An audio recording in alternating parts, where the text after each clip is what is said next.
Guys, Tamil டிரான்ஸ்லேட்டிங்கை பற்றி தான் பார்க்க போகிறோம். கூகுள் ஓப்பன் பண்ணிக்கோங்க, ஸ்கேனர் ஓப்பன் பண்ணிக்கோங்க. உங்களுக்கு எந்த கண்டென்ட் வேணுமோ அந்த கண்டென்ட்டை செலக்ட் பண்ணிக்கோங்க.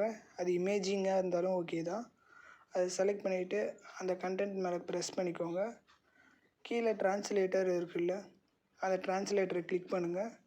மேலே என்ன லாங்குவேஜ் வேணுமோ அதை செலக்ட் பண்ணிக்கோங்க. ரைட்டில் எனக்கு தமிழில் டிரான்ஸ்லேட் பண்ணணும், அதனால் தமிழ் டைப் பண்ணியிருக்கேன். டைப் பண்ணி அதை செலக்ட் கொடுத்துருக்கேன். இப்போ பாருங்கள், தமிழில் வந்துருச்சு. இப்போ தமிழில் வந்த கண்டென்ட்டோட வேல்யூஸ் நீங்கள் காப்பி பண்ணலாம். அப்படியே செலக்ட் பண்ணிக்கோங்க. செலக்ட் பண்ணி காப்பி பண்ணி நான் வாட்ஸ்அப்புக்கு ஒரு மெசேஜாக ட்ரான்ஸ்ஃபர் பண்ணிக்கலாம். அதை வச்சு நீங்கள் யாருக்கு அனுப்பணுமோ அதை அனுப்பிக்கலாம் காப்பி பண்ணி. நெக்ஸ்ட்டு என்ன பண்ணலான்னா, இப்போ நீங்கள் தமிழில் வந்த கண்டென்ட்டு கரெக்டாக இருக்கா இல்லையான்னு நீங்கள் ரீட் பண்ணியும் பார்த்துக்கலாம். அதிலே ஆப்ஷன் இருக்குது. இப்போ நான் இன்னொரு கண்டென்ட்டு செலக்ட் பண்ணி காட்டுறேன். இதை பாருங்கள்.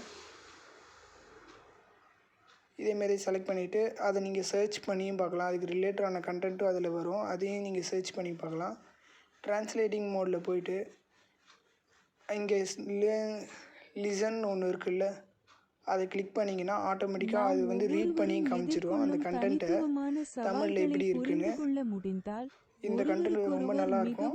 நீங்கள் ட்ரை பண்ணி பாருங்கள். இதை ஷேர் பண்ணுங்கள் உங்கள் ஃப்ரெண்ட்ஸுக்கு. Thank you guys. நடந்து கொள்வோம் என்று நினைக்கிறேன். Subscribe my channel.